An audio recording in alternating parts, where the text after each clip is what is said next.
Greetings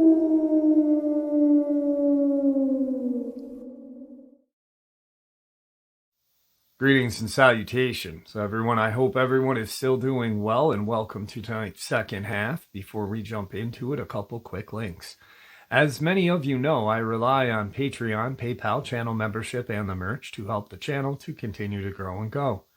Links to Patreon, PayPal, and channel membership is in the description below. Merch displayed directly under the video.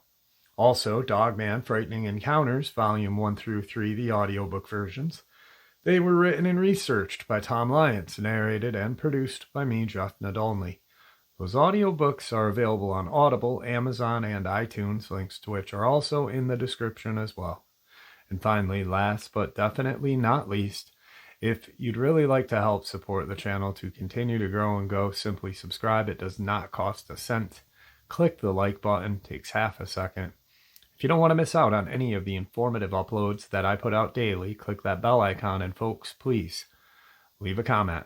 Why? Well, because all of these things really do help the channel to continue to grow and go. They definitely do matter, and they are appreciated. And with that, I have taken far too much of your time. Let's jump in to tonight's second half, shall we? There are many places on this great planet that we live on that really are fascinating. That have a supernatural kind of energy about them, whether it be for positive or negative or just kind of neutral. And Mount Shasta, Dulce, even though there is a deep underground military base there, it is still a very spiritual and supernatural area. Skinwalker Ranch, I mean, just to name a few. And these places are so fascinating.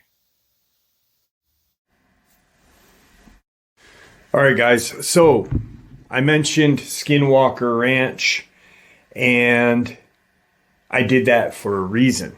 Anytime I ever talk about Skinwalker Ranch, I bring up a couple of things. I bring up the history of what a skinwalker really is, the Native American history of it. Not the Reddit, Hollywood, creepypasta version, but the real version. And those of you who are Navajo will know exactly what I'm talking about. And I've had people email me saying, thank you for recognizing that the skinwalker or the Ye Nadalushi is not what is portrayed on creepypastas, in Hollywood, in TV shows. It's something much deeper. And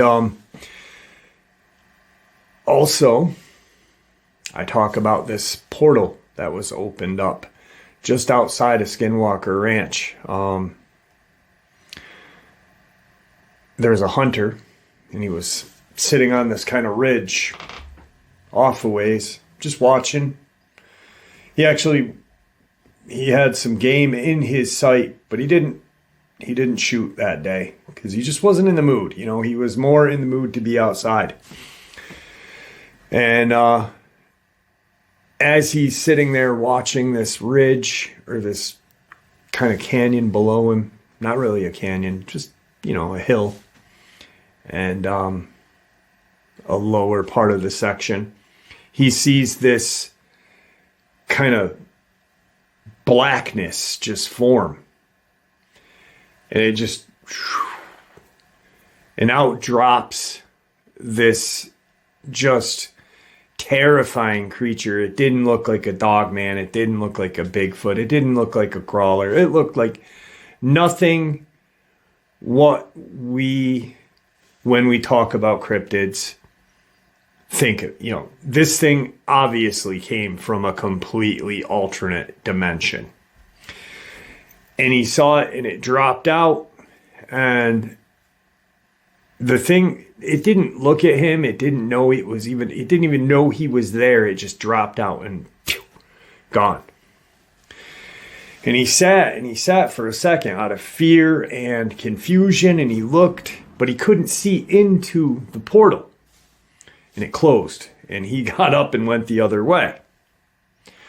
So Utah, as we all know, is home of the Skinwalker Ranch, where you have cryptid, you have paranormal, you have, UAP, UFO.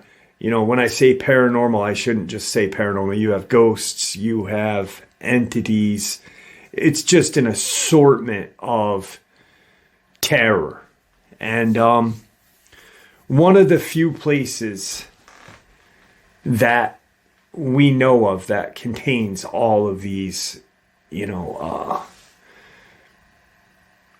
whatever you want to call them, however you want to classify them in. I know there's another ranch, I forget the name of it, Frog Ranch or something like that, but I've never heard of it. I heard of it, just through passing by. It's nothing like Skinwalker Ranch. I actually question the validity of that, but anyway, this gentleman reaches out to me, and we'll call him Rick, or Richard, excuse me. He's an older gentleman. He's in his 60s, young 60s. And he's out in Utah in Weber County. He doesn't live in Weber County, but he was out in this area called Hardy Hollow, Utah. And it's this real isolated area in Weber County. Just a vast openness, some trees, real pretty area, I guess. And he's kind of like a treasure hunter, like a modern day treasure hunter. Artifacts, looking for Native American artifacts. Early settlers, artifacts, and stuff like that. And he goes out. It's his hobby. He goes out with his metal detector, and he searches for artifacts and such. So back in 2018, on an August day, it was a beautiful sunny day with some clouds. High was about 85. He's been out there for a couple of hours, and he was not even ready to get going. He was just doing his thing. And he is in this area. He's kind of just searching around. And he kind of wanders over to where this tree line is. And he's just sweeping across with his metal detector. And he kind of turns back. He said, I don't know why, but I just, I'm sweeping along with my metal detector, and I kind of turned. And as I turned, he said, I saw this kind of shift in the distance. It was like this kind of like gas on a hot summer road. That kind of, that very narrow, or that very weird kind of, whatever you want to call it, that as you're looking, you can see it. Almost vapor kind of, but not. And he sees this kind of like narrow void open. And when I'm talking to him, I'm like, what do you mean? Like a portal?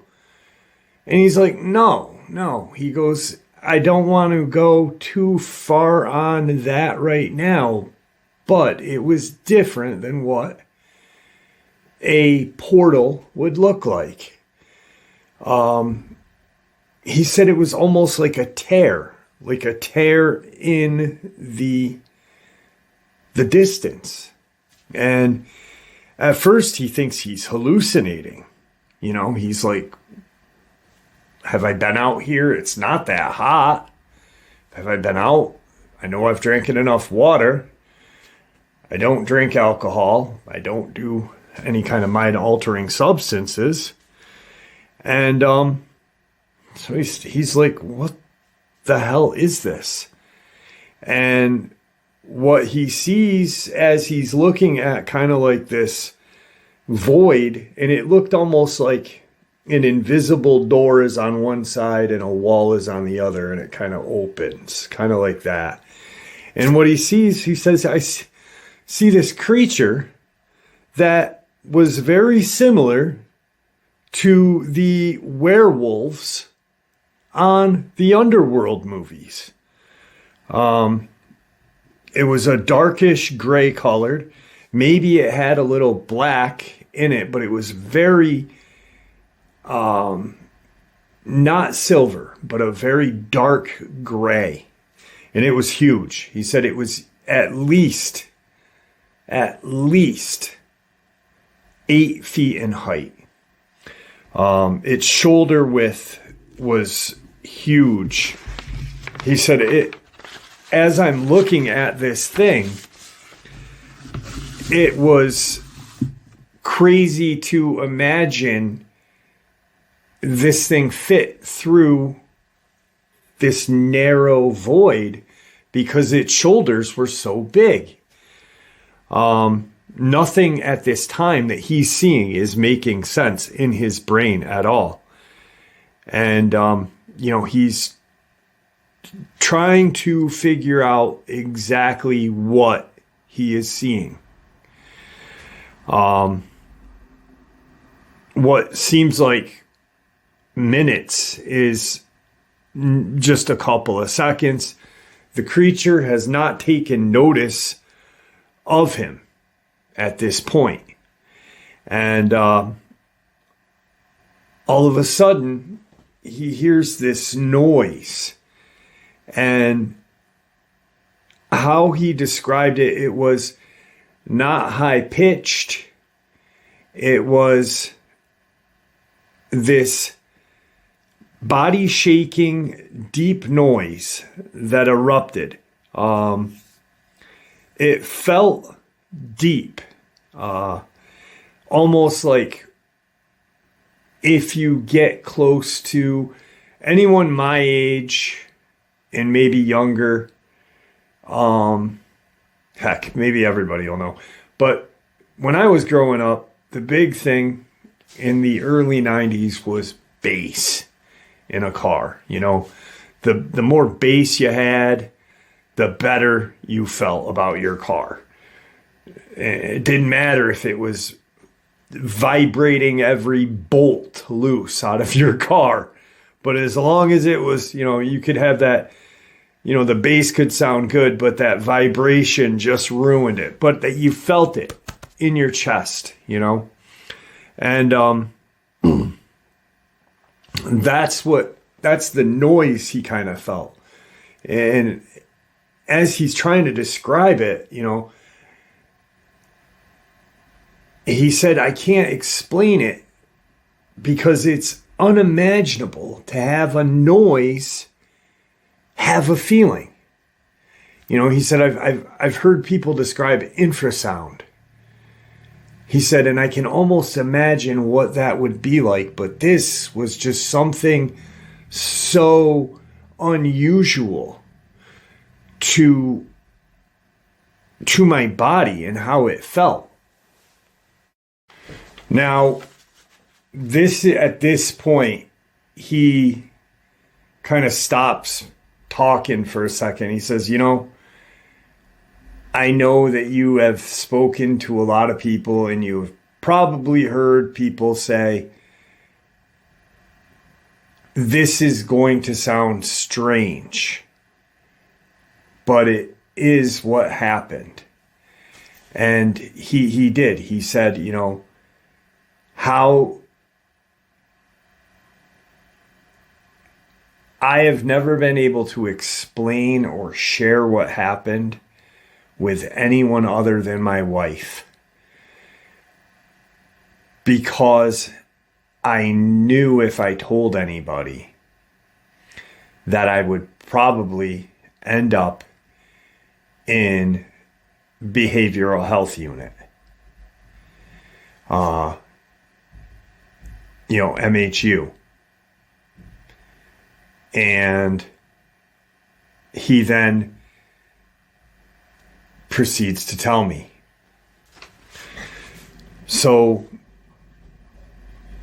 as this noise is kind of erupting, and he's looking at this creature, what he sees then is this creature kind of turns and now notices him. They both are feeling, or he is feeling, the noise, but now the creature notices the noise and turns to kind of figure out where the noise is coming from, but spots him at the same time. The creature turned and stared at him, and he said this creature had ember-colored eyes. Not amber, but ember-colored eyes. They were an evil kind of fire red. And it took a couple of steps toward him. This noise is still going on. This has only been seconds, okay? So he's watching this creature. He feels the noise. The noise is like over here towards where the wood line is. The Dogman is over here, and he's watching, and he looks over and he looks back. The Dogman turns to look at where the noise is coming from. That's when it spots him. And what he sees now is what he said really is unbelievable even to him, and he experienced it. As this creature seemed to start taking a step toward him, this kind of hole opens up, and it's a large hole. And how I explained the hole with that hunter, like almost if this was the hole, the portal, and the creature dropped out, okay, it would be like this would be and it was about 10 feet by 10 feet, almost circular. And, portal, he didn't know. He didn't know what he was looking at. All he knows is he's got this terrifying creature in front of him. This strange noise. He just watched this thing come through a void. And now there's this huge opening right there next to him. Not next to him exactly, but a good 50 feet away. And what comes out of this portal appears to be a squad of armed men. They were wearing like black tactical clothing. Instead of camo pants, they were black, like fatigue pants, but they were black. They were wearing black, all blacked out. They didn't have any kind of long sleeve. They were wearing t-shirts, and they had long rifles, and of course were equipped with pistols. And a couple of them had bags that were black as well. And so when this black portal opens up, all he sees is these men coming out, and he can see, their skin tone is different, but the black of their clothes and the black of that portal really is kind of strange for him to see. The reason why he said squad is because he was former Army. And what he counted was 9 men plus what looked to be one that was in command of those 9 men. So in his eyes, that was a squad. As he sees all of this, the men don't see him. The Dogman is now turned staring at this portal and the men that are walking out.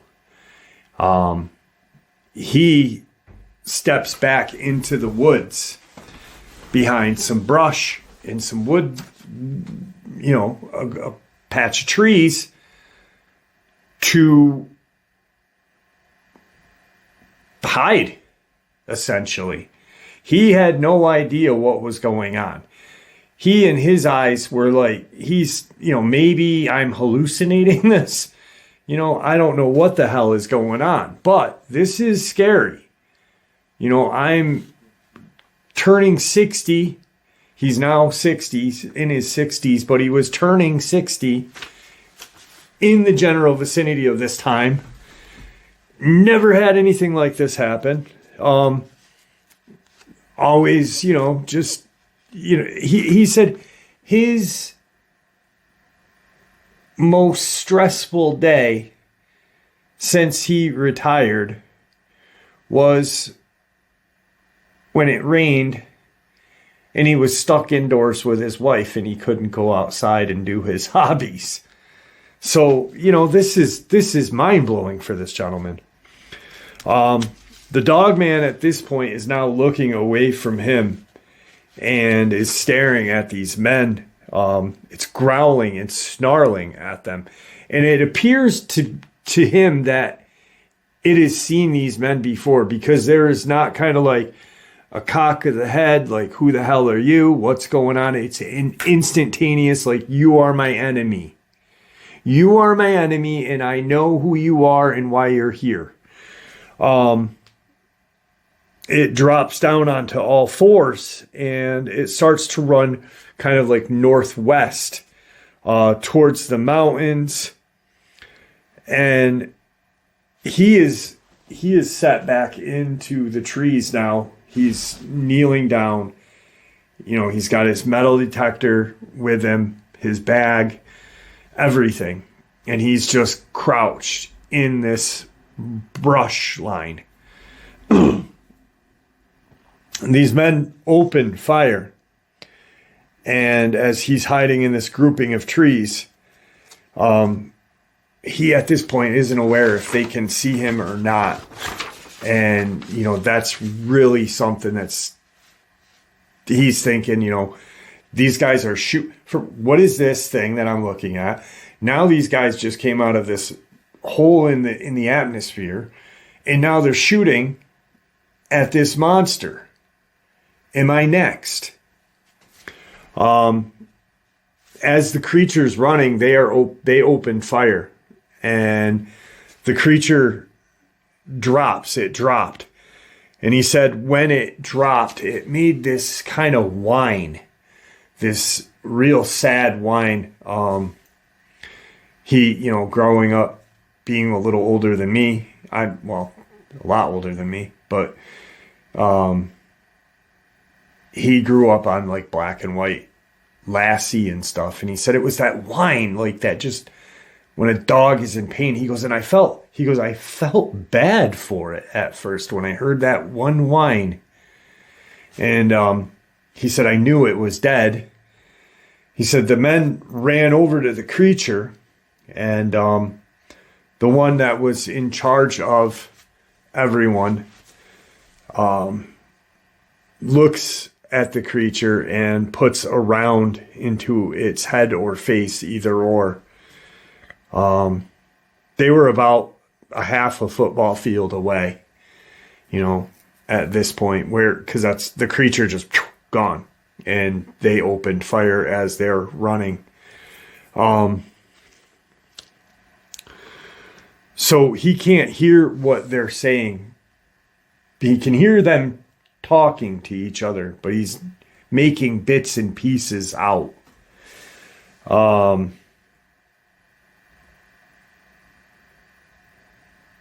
As he's watching them and trying to figure out what he's going to do and what they are going to do, because he doesn't know, how long are these guys going to be here? What's going to happen?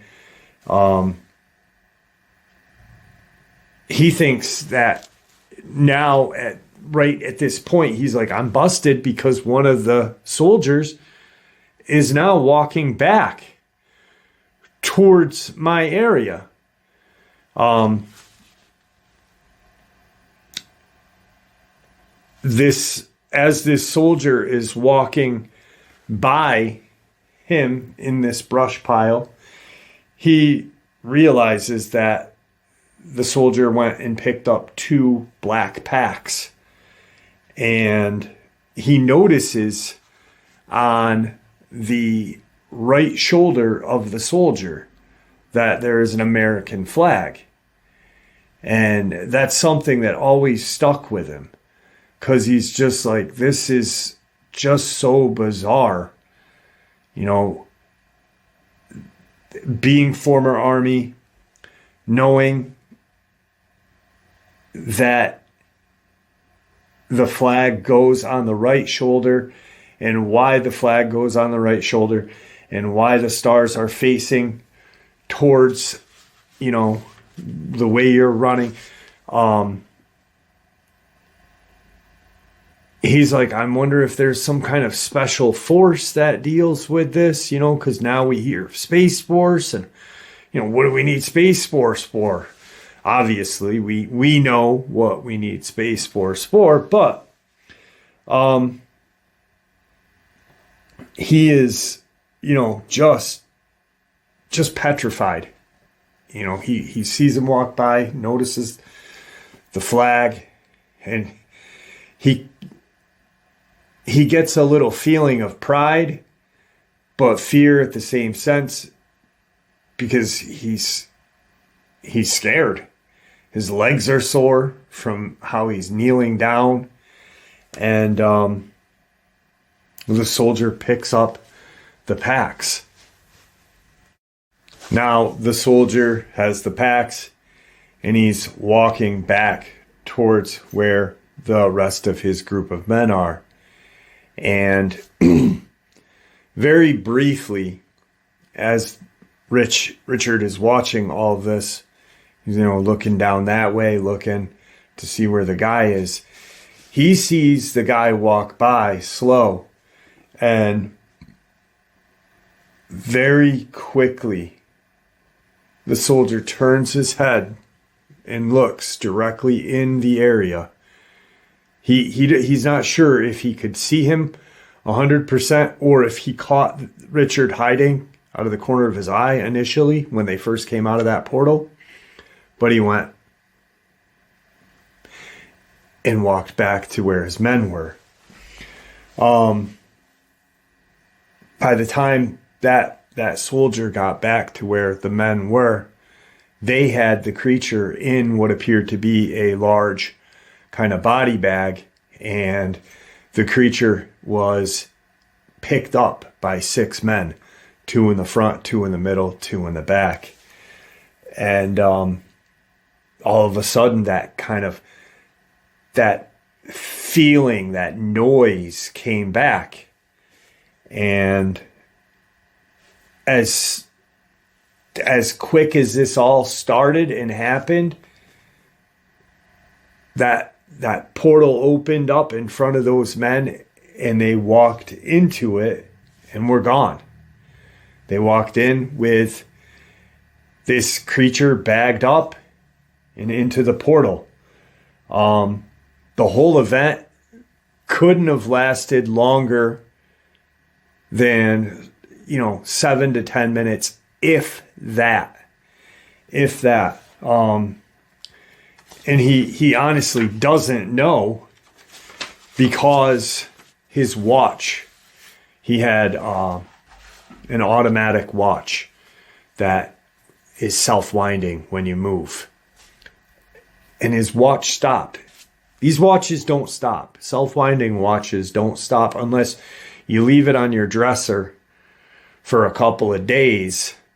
Usually they have like a 72-hour window of usage to them. And but he notices that his watch reads 3:24 on it. He wasn't aware of the time prior to this all happening. And he stayed hidden for at least 10 minutes after the portal appeared and disappeared and the men walked into it. He stayed in that location hidden. He realized that his watch had stopped, and when he came out after that extended time that he waited, he walked over to where the Dogman and these soldiers first came out, looking for any kind of evidence. And he takes his phone out. And during all this, he didn't put it together that he should have had his phone out. But what he said next goes, even if I did, when I took my phone out of my bag, my watch was dead. My phone was dead. He said, Jeff, I keep my phone charged. I'm 60 plus years now. I'm not, in bad health, but I'm in an isolated area. I want to make sure that if anything happens, I can at least call 911 or my wife and, hey, I fell. Hey, something happened. So he sees these tracks. He sees boot tracks. He sees these huge canine tracks that at one point are bipedal and then at another point are quadruped. And he's like, holy shit, I got proof of this. I can take my phone out and take a picture. His phone's dead. And he's like, what the hell? So now everything is going bizarro for him. He walks over to where they shot the creature. And what he sees, because he's looking for, kind of evidence of these portals and evidence of what just occurred. Well, he had some. So he walks over to where the second portal opened, where these men were taking the creature, and where they had shot it, it looks like there was boot prints and the quadruped tracks ran up to this area. But anywhere where there was blood, it looked like someone had taken their boot and scuffed the dirty sand, the dirt and sand and everything in that area to kind of mix the blood, the dirt up. So, and he's just really, really upset because his phone now. And he's like, well, let me take my metal detector out, because now he's looking for casings. Maybe I can get some casings and figure out, he doesn't find any casings, but he doesn't recall the men picking any of the casings up. And he takes his metal detector out and turns it on, and it doesn't turn on either. His metal detector's dead. So any kind of electronic, or his watch that was self-winding, which is rare and unheard of. Because, my dad always said, if there's ever an electromagnetic storm, always have a fallback vehicle that doesn't have a computer. Like his 71 pickup that he owns. And have a self-winding watch. So you at least will know what time it is. As long as you know what time it is, you still have a sense of, you can still do whatever you need to. You still have a sense of time. You can use it to calculate maps and such. So he realizes his metal detector is dead, and he can't find any casings, but he doesn't recall the men picking up the casings. And but he also doesn't recall when they were shooting seeing any casings drop. I know that they do make a catch for casings on AR-15s, possibly M4s. I don't know that. I never was in the military, so I don't know. But he did look again for the 2 casings that the commander or whoever, the man that was in charge of this, not commander, but the man that was in charge when he put the round into the head or face of the Dogman, he looked for that, and the only person he's ever shared this with is his wife in the 5 years that it occurred. Mentally, it's taken its toll on him. He did go back the next day to the location, and he's been to that location multiple times prior and since. But when he got to the location, there were no more tracks. There was nothing. There wasn't scuff marks where he had seen where the body had fallen and the person in charge shot. There weren't boot prints. There weren't quadruped, biped tracks. Nothing. It was almost like nature had cleansed itself right there. The best way to explain it is that's how he said it. It was almost like nature came in with a broom and cleaned everything and made it back to what it was before this even happened.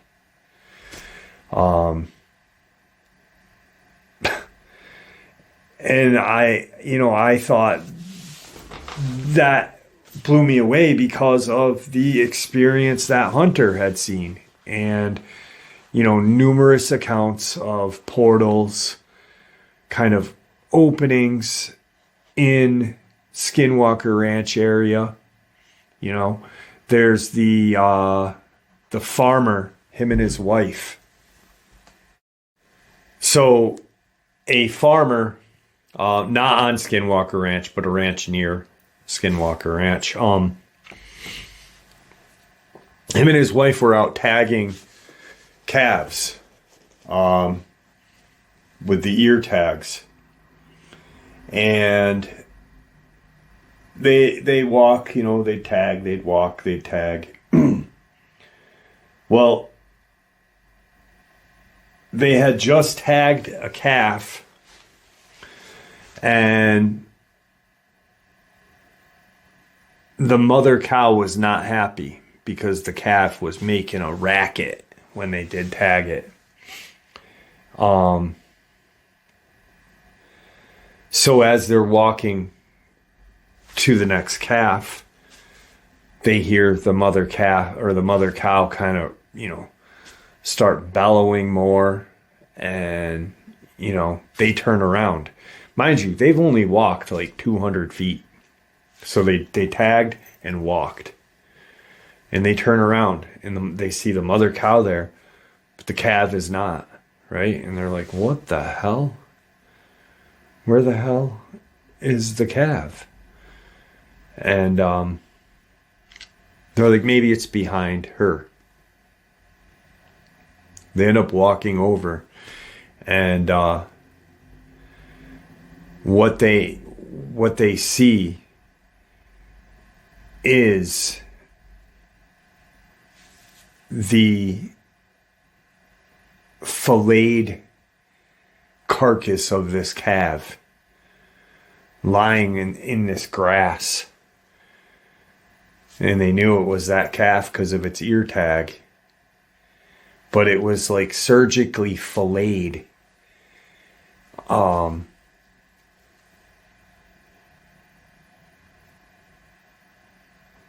it was almost like these knives, or this knife was so sharp, because there was no kind of tearing, there was nothing, and there was no blood.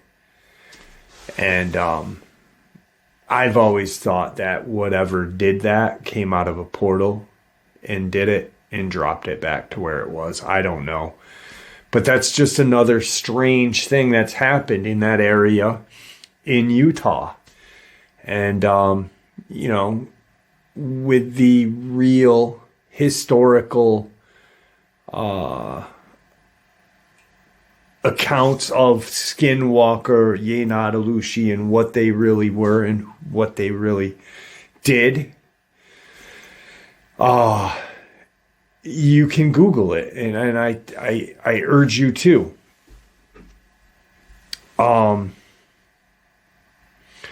Because during the Ute-Navajo Wars, the Navajo used skins of coyote and wolves and deer at night to go and massacre the Ute. And they wouldn't just massacre the men, they massacred the whole family with poisons. They'd get up onto their dwellings. I forgot the correct term for their home. I know it wasn't a longhouse, and it wasn't a teepee either. But they'd get, and they would poison these people. They'd poison the Ute. And they'd kill them silently, like special forces, silent assassins. Look it up. I'm not gonna make a story up, a historic story up, to go along with an experience. I have looked into this stuff for a long time.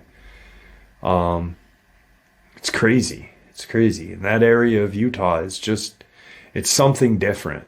It's something very different. And there is something very strange in that area. And I think that's why Skinwalker Ranch has so much power. And it's drawn. So like this, just kind of drawn into that one location, and in the surrounding area feels that effect of that power. And there you have it, folks. I do hope you all enjoyed today's second half as much as I enjoyed sharing it with you. I'd like to thank you all for supporting the channel. It is, after all, your support that helps the channel to continue to grow and go. And honestly, what gives us all a place and a chance to share our experiences and theories judgment-free. Everyone is simply treated with the respect that we deserve. Please, everyone, stay safe, happy, healthy, and ever vigilant, keeping an eye on our children, pets, family, and our friends. These creatures are real. They are out there and dangerous. Share this information with those you love and care about, and it may just help save their lives someday. Until next time, never stop asking questions, never stop searching for the truth, and God bless you all.